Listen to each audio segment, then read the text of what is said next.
Hi, everybody. Welcome to Katie in the Morning and welcome to August 31st, the last day of August, and it's Friday. It's like a triple threat. So today we're talking about some hot topics from CNA Fest 2018. We had plenty of time to get out there and network with members. Those conversations by the bonfire, out in the Rose Garden, in the hallways, at lunch, breakfast, supper, after the Key to Quality Awards, during the red carpet event. This one I thought was kind of funny. Speaking of hot topics, this is where the fire alarm went off, and our members actually took a photo opportunity with the fire truck. So you really cannot hold us down at CNA Fest. We just take everything with a grain of salt and roll with the punches with that enthusiasm and positivity that really no other conference can even compare to.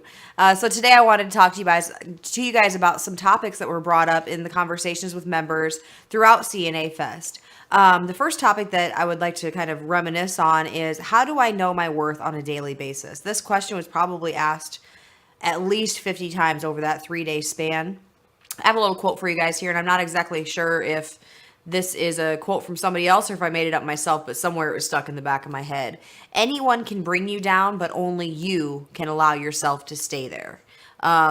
Just reminding yourself every single day about your passion for your profession, reminding other people every day about what a great job they're doing. A lot of times in our line of work, whether you're a CNA in a hospital setting, long-term care, home health care, assisted living, hospice care, we have a tendency to beat ourselves down more than anybody else beats us down. And as a result of that negativity and that attitude kind of spreads to other people as well. I try to, when I'm in the working setting, not in the office setting, but in the work setting, kind of flip it so that if somebody does something wrong, I don't focus on the negativity of it. Sort of like, so say, we'll take a scenario, for instance. I'm going down the hallway and someone's passing me, and a lot of states have a regulation that foot pedals have to be on when pushing a resident. If that person is pushing them down the hallway, like, whoa, whoa, whoa, here, try this, go. So it's not like you're doing this wrong, you were supposed to do this, that sort of thing, like the nagging on each other constantly. And constantly try to remind each other about the positive things that we're doing on a daily basis. Hey, Mrs. Smith looks amazing today. You did a great job on her hair. Or I noticed that you picked up this weekend. That puts you like 18 days in a row. That is awesome. Or, hey, I brought you a sack lunch today because I know that you're working a double shift. Things like that to kind of help pump each other up, but also make you feel better about what you do for the things that you're doing for other people, if that makes sense. And sometimes I kind of talk myself around in a circle, but I think most of you guys can catch most of what I'm saying most of the time. Another thing you might want to think about is, when it comes to building your own worth and your own self-empowerment and your own self-esteem, talk to your manager, or if you are a manager, suggest this to your managers. A lot of times we focus on the bad things, especially in the in-house in-services. We had 5 falls this week, 3 people were discharged, the census is down. Instead of doing that, a lot of us work in transitional care. People come in on rehab programs after hip surgeries, knee surgeries, open heart surgeries. Now we're seeing dry out periods for drug and alcohol rehab. Instead of focusing on the people that we're losing on the death side, why aren't we focusing on the people that we've transitioned back to home? Keep account of that. So during the month of October, we rehabbed to home 15 people. During the month of September, we rehabbed 9 people back to home. Kind of build that positive energy around the things that we are accomplishing rather than the things that we need to work on. Another one that would be a suggestion is, a lot of people track falls. We had 3 falls on the evening shift last night. We had 10 falls this week. We had a total of 25 falls this month. Why don't you set up a goal for the entire team? So if you're in like a NACA leadership team, set up a pizza party where if you make it 30 days without a fall, or kind of like the record breaking type thing, we've gone 109 days without a fall, everybody gets a pizza party type of thing, because we're not using those resources and those labor hours and those charting and the transportation and all of the funds and the energy that it takes to transport people back and forth to the hospital, fluctuating their medication, all of that sort of stuff. If we're preventing people from falling in the first place, it's a lot easier to prevent a fall than it is to treat an injury from a fall, break it down that way. We're going to take a short break, and when we come back, we're going to hit another hot topic from CNA Fest.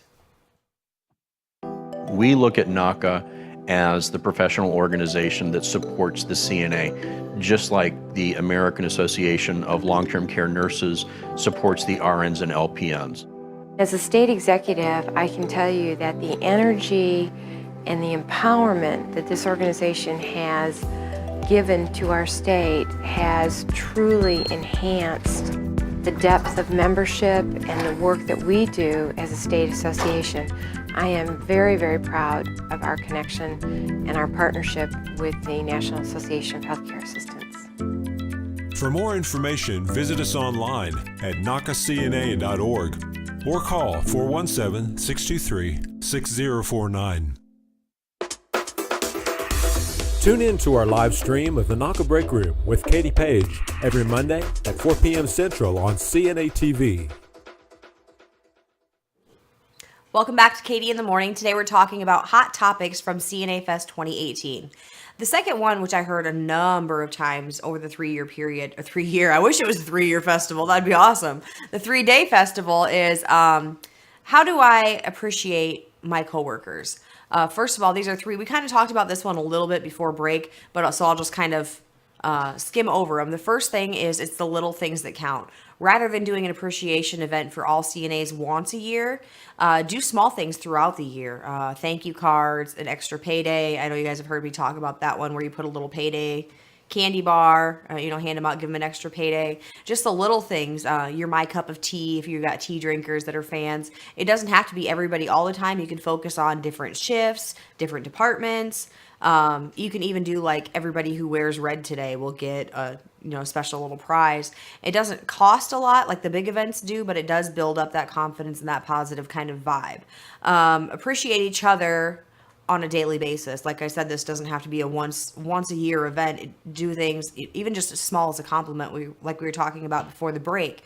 So and so looks nice today. Hey, I see you got a new uniform. I just wanted to tell you that I really appreciate your positive attitude. All of that will build their confidence and make them a better CNA in the long run. And then the third thing is chime into your supervisors. Let them know what a great job some of your coworkers doing, because that's the thing that's going to stick in the back of their mind. Is not the negative thing that they heard from the family member. It's going to be the people that are working with them on a daily basis, on the floor, behind closed doors.